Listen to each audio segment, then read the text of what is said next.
The Philippine government takes exception to claims that the country is meddling in China's affairs concerning Taiwan. House Speaker Martin Romualdez pushes for PNP reorganization following the involvement of some cops in raid cover-up. And the Land Transportation Office scraps the periodic medical exam requirement for driver's license holders.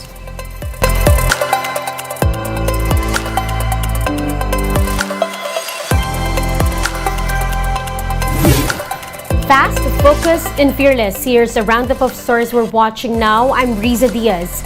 We begin the newscast with the National Security Council maintaining that the Philippines is not meddling with China and Taiwan's conflict. NSC spokesperson Jonathan Malaya says the Philippines is primarily concerned on improving its defense capabilities and infrastructure. Malaya notes that this is the main reason why the country is increasing its security cooperation with the United States.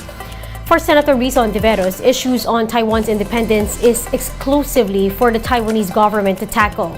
Ontiveros notes, though, that the Philippines respects their right to self-determination, which must be upheld by all other nations. Meanwhile, Migrant International says China is making it appear like it's holding OFWs in Taiwan hostage. The group adds that Beijing should start ceasing its aggressive actions against Philippines if it truly does not want U.S. troops in the country.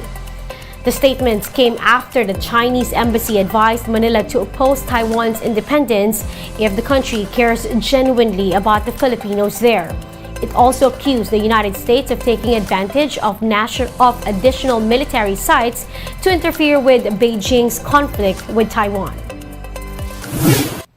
Meanwhile, House Speaker Martin Romualdez is pushing to reorganize the Philippine National Police Drug Enforcement Group.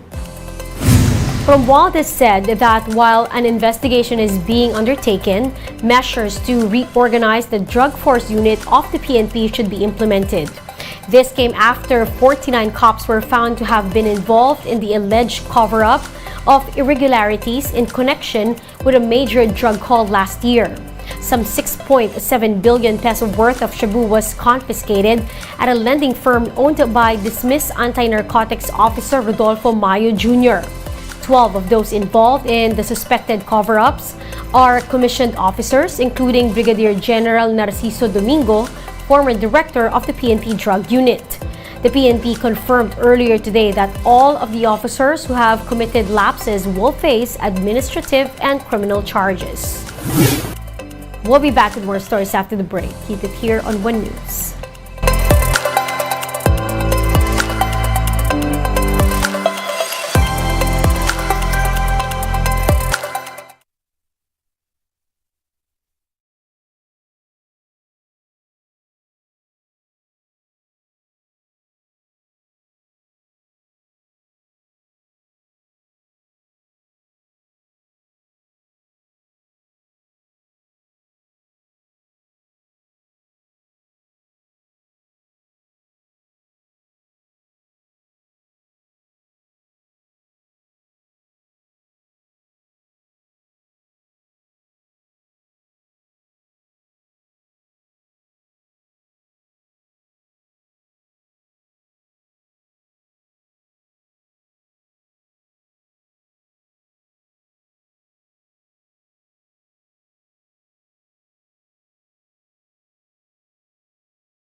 you're still watching One News Now, I'm Riza Diaz. The Health Department launches its Pista ng Kalusugan event in Quezon City to educate people regarding proper health care. Justin Punsalang with the report.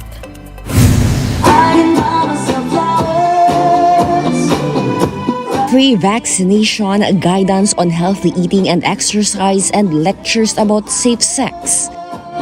These are just some of the programs of the Health Department's two-day Pista ng Kalusugan event at the Quezon Memorial Circle. The agency aims to remove some Filipinos' belief that healthcare equates to hospitalization and medication, which is why DOH is urging Pinoys to practice the 7 healthy habits: eating healthy and exercising, proper hand washing and cleanliness, vaccination, avoiding vices like smoking, drinking, and using of illegal drugs, mental health care, practice of safe sex, and prioritizing personal safety.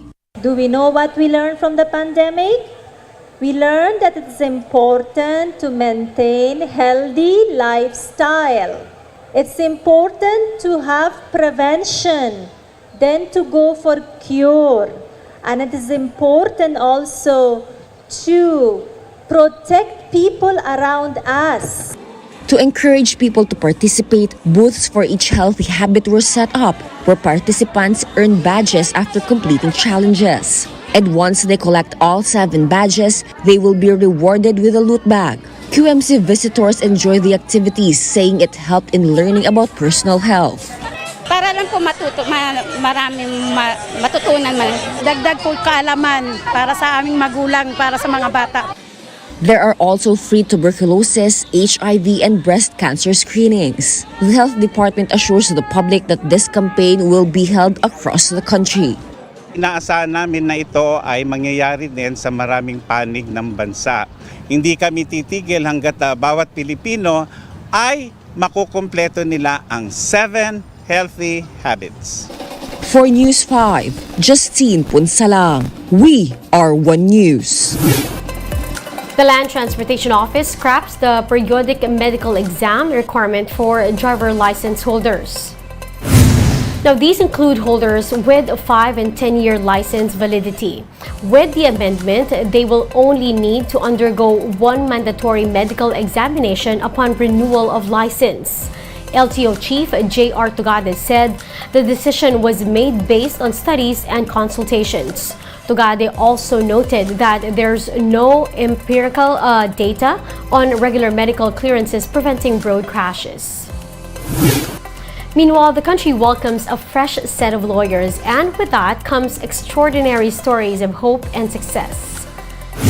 Cebuano attorney Gabriel Baez couldn't believe he clinched a spot in the top 10 of the 2022 bar exam.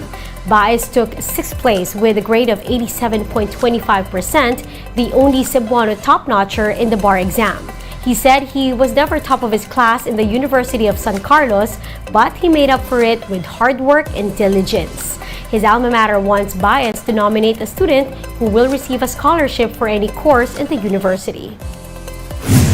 Excitement at that sense of being humble. The heart of this profession is really to serve the people and everything. Meanwhile, the 2022 bar exam also welcomed its first visually impaired passer, attorney Anthony Mark Emocling. Speaking to 1PH, Emocling said it was his 4th try in the bar exam, but neither past failures nor his disability deterred him. Emocling said he wants to be a human rights lawyer, which he believes the country is very much in need of. Sobrang saya po sa pakiramdam, parang hindi ko pa na-fully realize yung na nakapasa na pala ako. Doon po sa mga katulad ko pumasan sa bar exam, lagi po natin tandaan na yung practice of law is a sacrifice to serve the people. And doon sa mga hindi din po pumasa, tiyaga lang, launa lang kami. Susunod din kayo. And those are the top stories of the hour. Join us again tomorrow as we monitor the day's biggest stories.